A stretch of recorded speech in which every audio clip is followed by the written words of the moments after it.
Assalamualaikum warahmatullahi wabarakatuh. Yang saya hormati Bapak Ibu dosen penguji dan yang saya hormati Bapak Lulu Lusiantoro selaku dosen pembimbing. Perkenalkan, nama saya Linda Kurniawati. Pada kesempatan kali ini saya akan mempresentasikan mengenai hasil penelitian saya yang berjudul Analisis Kesiapan UMKM dalam mendukung ketahanan rantai pasok sebelum menghadapi pandemi COVID-19 di DIY. Masuk pada latar belakang masalah. Seperti yang kita tahu, pada tahun 2020 Indonesia mengalami bencana non-alam berupa pandemi COVID-19. Adanya hal tersebut membuat pemerintah melakukan suatu langkah pencegahan dan pengendalian infeksi COVID-19 berupa penerapan sosial atau physical distancing, dan pada tanggal 10 April 2020 pemerintah menerapkan PSBB di Jakarta. Akibatnya, hal tersebut berpengaruh pada penurunan ekonomi global yang kemudian berdampak pada pemutusan hubungan kerja dan menyebabkan tingkat konsumsi serta daya beli masyarakat menurun. Nah, penurunan dari sisi permintaan berdampak pada sisi supply terutama pada sektor UMKM. Sampai dengan 17 April 2020, sebanyak 37.000 UMKM melaporkan bahwa dampak yang mereka hadapi akibat pandemik tersebut sangatlah serius,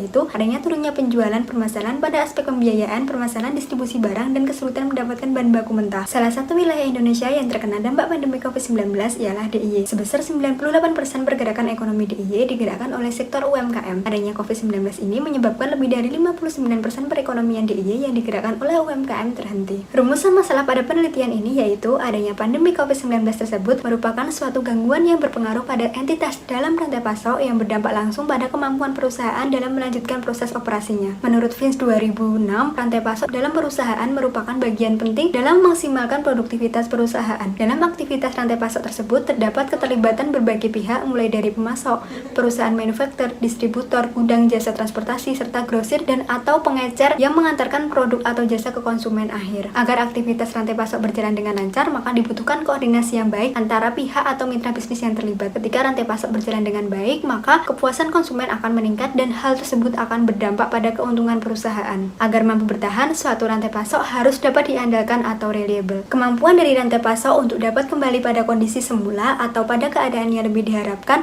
setelah terdampak gangguan dalam hal mencegah terjadinya kegagalan disebut dengan supply chain resilient. Penelitian saya fokus pada pre-disruption atau kesiapan sebelum terjadinya gangguan. Mengingat pandemik merupakan suatu bencana yang datangnya tak terduga, maka dibutuhkan kesiapan dari para pelaku UMKM sebelum menghadapi bencana tersebut, sehingga mereka dapat mempertahankan rantai pasoknya dan keberlanjutan dari usaha tersebut akan semakin meningkat. Persiapan yang dilakukan tersebut penting dilakukan demi kelanjutan operasi dari UMKM ke depannya, di mana adanya persiapan diharapkan memberi jaminan jika suatu bencana atau pandemik terjadi, maka pemilik-pemilik usaha tersebut mampu dan siap melewati serta merespon bencana secara efektif dan aman, sehingga dapat meminimalkan kerugian yang terjadi. Pertanyaan dan tujuan penelitian adalah sebagai berikut.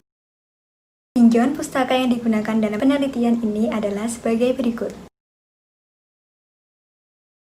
Masuk pada metode penelitian. Desain penelitian yaitu berupa studi kasus dengan strategi deskriptif kualitatif. Objek penelitian yaitu rantai pasok UMKM yang terdampak COVID-19 di DIY pada tahun 2020. Dalam hal ini, rantai pasok tersebut dilihat dari perspektif organisasi UMKM itu sendiri. Jumlah perusahaan yang dianalisis dalam studi kasus ini yaitu berjumlah 39 perusahaan mikro, kecil, dan menengah. Metode pengumpulan data yaitu menggunakan wawancara dan observasi. Wawancara menggunakan wawancara semi terstruktur yaitu dilakukan dengan mengajukan daftar pertanyaan wawancara yang telah dibuat oleh peneliti kepada informan dan kemudian mengalir mengikuti persoalan individu atau informan terkait apa yang mereka pikirkan dengan penyelidikan pewawancara. Daftar pertanyaan mencakup 5 elemen kesiapan rantai pasok dalam mengantisipasi dampak dari adanya gangguan. Informan pada proses wawancara ini yaitu pihak yang terkait langsung pada proses rantai pasok. Jenis dari observasi ini yaitu berupa observasi non-partisipan di mana peneliti bukan merupakan bagian atau karyawan dari perusahaan yang menjadi objek penelitian. Dalam penelitian ini, metode analisis data yang digunakan yaitu berupa template analisis. Analisis data dilakukan dengan membuat transkrip hasil wawancara dan observasi, kemudian membuat first order coding yaitu membuat suatu label atau kode, kemudian mengelompokkannya pada second order coding berdasarkan elemen-elemen yang ada. Berdasarkan template analisis yang telah dibuat tersebut, maka selanjutnya dilakukan analisis dan dapat diketahui berbagai proses persiapan yang telah dilakukan oleh para pelaku UMKM. Masuk pada hasil penelitian dan pembahasan. Yang pertama yaitu hasil analisis data. Berbagai dampak pandemi COVID-19 yang dialami oleh informan, yaitu sebagian besar informan mengalami dampak buruk seperti pengurangan jumlah pekerja, penurunan permintaan, menutup sementara toko atau usahanya pada saat pandemik, dan juga menjual aset pada saat pandemik. Kemudian, hasil analisis transkrip tercantum pada tabel berikut ini.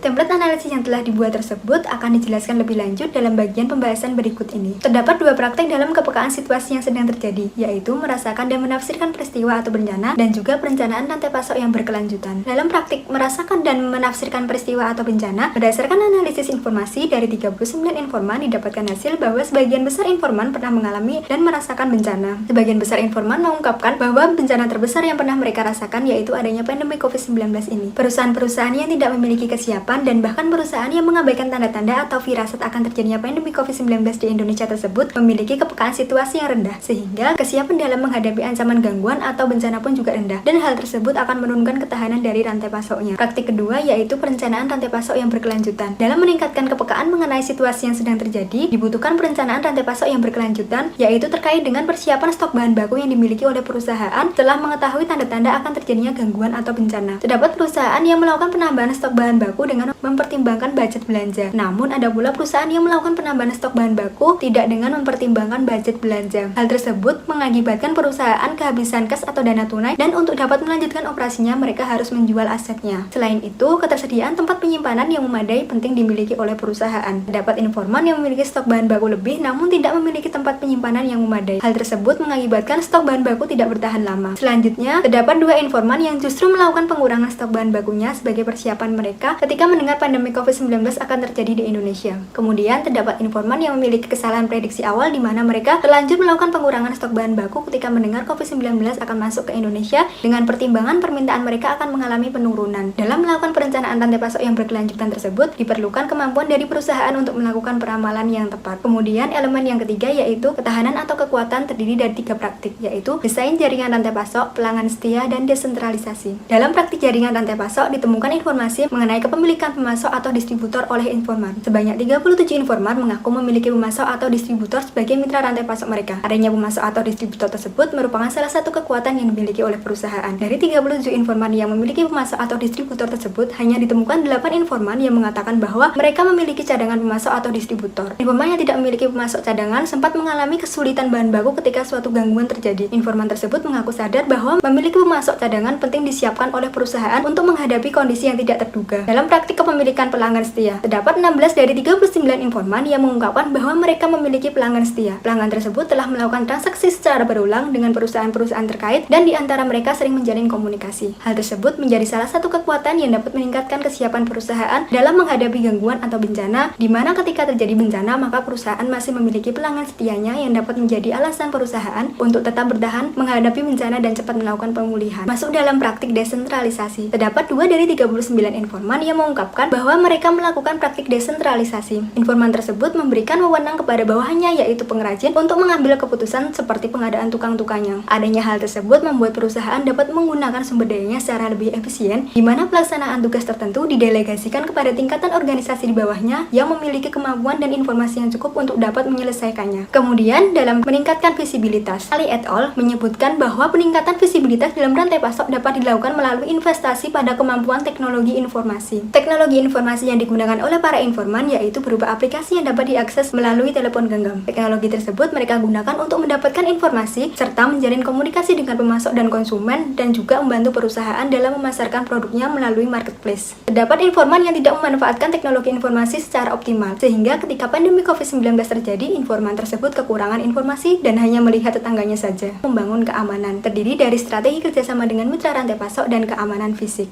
Dalam praktik kerjasama dengan mitra rantai pasok, informan melakukan perjanjian dengan mitra rantai pasoknya yaitu melalui perjanjian formal dan informal. Perjanjian formal yang dilakukan oleh informan yaitu berupa perjanjian MOU. Melalui MOU, mereka bisa mendapatkan harga khusus yang lebih murah dengan jumlah minimal pembelian yang telah disepakati, dan mereka tidak akan kehilangan pemasoknya. Sementara itu, perjanjian informal yang dilakukan oleh informan yaitu berupa perjanjian penukaran barang jika barang tersebut dalam keadaan cacat dan kadaluarsa. Hal tersebut menjadi keuntungan tersendiri bagi perusahaan informan, di mana bukan mereka yang menanggung kerugian atas barang cacat dan kadaluarsa. Dari 39 informan, hanya satu informan yang mengungkapkan bahwa mereka melakukan perjanjian formal dengan pemasok. Hal tersebut dikarenakan informan lainnya merasa belum siap dengan adanya ketentuan-ketentuan yang ada dalam MOU seperti adanya jumlah minimal pemesanan atau pembelian. Kemudian, dalam praktik keamanan fisik, para informan mengungkapkan bahwa keamanan fisik yang mereka lakukan yaitu dengan pengadaan CCTV dan juga penjagaan oleh satpam atau pemiliknya sendiri. 8 dari 39 informan menggunakan CCTV untuk menjaga keamanan perusahaan termasuk rantai pasoknya seperti memantau bahan baku di gudang. Sementara itu, sebagian besar perusahaan yang menutup sementara tokonya melakukan pengamanan dengan cara mempercayakan seorang pekerjanya untuk menunggu atau bahkan pemiliknya sendiri yang menjaga toko ketika tokonya tutup. Pada saat pandemi COVID-19 terjadi, terdapat informan yang mengaku kehilangan salah satu alat atau mesin di pabriknya walaupun sudah memperketat keamanannya, yaitu dengan menambah jam kerja satpam atau penjaganya. Hal tersebut menandakan bahwa perusahaan perlu memperketat penjagaan keamanan fisiknya, salah satunya yaitu dengan bantuan alat CCTV. Elemen selanjutnya yaitu manajemen pengetahuan melalui pelatihan manajemen risiko. Berdasarkan analisis data, didapatkan informasi bahwa hanya 1 dari 39 informan yang mengungkapkan bahwa mereka pernah mengadakan pelatihan manajemen risiko. Menurut Duong 2009, dalam menjalankan usahanya, sebagian besar industri kecil jarang melakukan pengelolaan risiko dan manajemen strategi. Hal tersebut dikarenakan UKM memiliki keterbatasan dalam hal sumber daya dan dana. Biasanya pemilik mengambil keputusan mengenai apa dan bagaimana hal yang harus dilakukan tergantung pada kondisi keuangannya. Elemen terakhir yaitu kolaborasi melalui kerjasama dengan pengusaha lain. 12 dari 39 informan mengatakan bahwa mereka telah tergabung dalam suatu asosiasi atau paguyuban ataupun perhimpunan. Informan tersebut mengungkapkan bahwa ketika pandemi COVID-19 terjadi, mereka banyak mendapatkan informasi dari perhimpunan tersebut. Sementara itu, informan yang tidak tergabung dalam asosiasi kurang mendapatkan informasi yang jelas terkait pandemi yang terjadi dan tindakan apa saja yang harus dilakukan oleh perusahaan. Terbatasnya informasi yang didapatkan menyebabkan informan hanya mengikuti apa yang dilakukan oleh tetangga-tetangganya saja dalam mengambil keputusan untuk menutup sementara usahanya selama pandemi. Berdasarkan berbagai proses persiapan yang telah dilakukan oleh para pelaku UMKM, dapat diketahui bahwa mereka masih memerlukan strategi dalam hal mendukung ketahanan rantai pasoknya melalui kesiapan. Menurut Ali et al., strategi yang dapat digunakan untuk meningkatkan kesiapan yaitu menggunakan strategi proaktif. Berbagai strategi proaktif adalah sebagai berikut.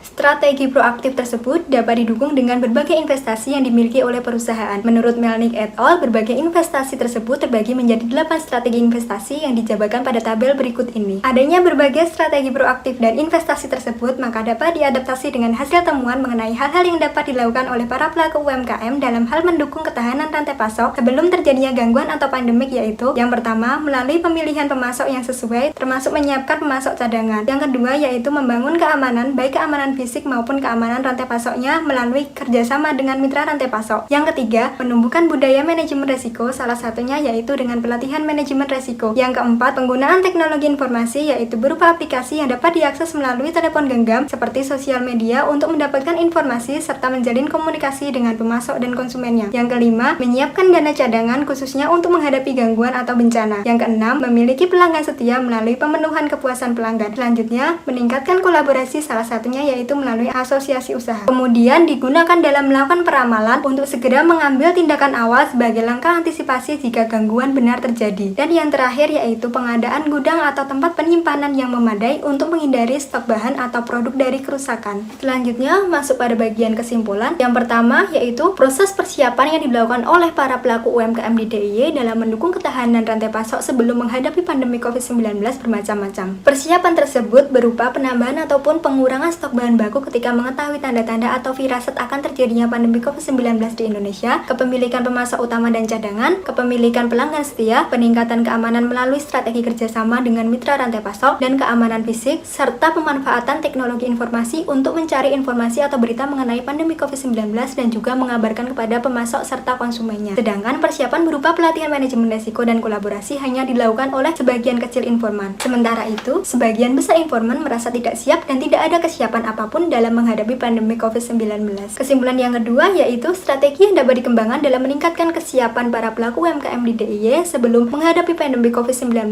atau bencana, yaitu berupa strategi proaktif, di mana strategi tersebut dapat didukung dengan berbagai investasi yang dimiliki oleh perusahaan. Keterbatasan dalam penelitian ini yaitu jumlah informan dalam penelitian ini tidak merata pada setiap sektornya dan tidak semua sektor usaha mampu didapatkan. Hal tersebut dikarenakan adanya keterbatasan waktu penelitian di mana proses pengambilan data dilakukan ketika pandemi COVID-19 belum berakhir, sehingga sulit untuk mendapatkan pelaku UMKM yang bersedia menjadi informan. Berdasarkan penelitian yang telah dilakukan, terdapat implikasi manajerial yang dapat diberikan kepada para pelaku UMKM dalam hal mendukung ketahanan rantai pasok sebelum suatu bencana atau pandemik terjadi, yaitu melalui berbagai strategi kesiapan yang telah dibahas dalam penelitian berupa pentingnya bagi suatu perusahaan untuk memiliki pemasok yang sesuai, membangun keamanan, menumbuhkan budaya manajemen risiko, memanfaatkan teknologi informasi, menyiapkan dana cadangan, dengan memiliki pelanggan setia, meningkatkan kolaborasi, dan penting bagi perusahaan untuk meningkatkan kepekaan terhadap situasi atau tanda-tanda gangguan yang akan terjadi. Berbagai strategi tersebut dimaksudkan agar kedepannya ketika suatu gangguan atau bencana terjadi lagi, maka perusahaan memiliki kesiapan yang lebih baik sehingga ketahanan rantai pasoknya dapat terjaga. Demikian presentasi hasil penelitian saya, kurang lebihnya saya mohon maaf. Wassalamualaikum warahmatullahi wabarakatuh.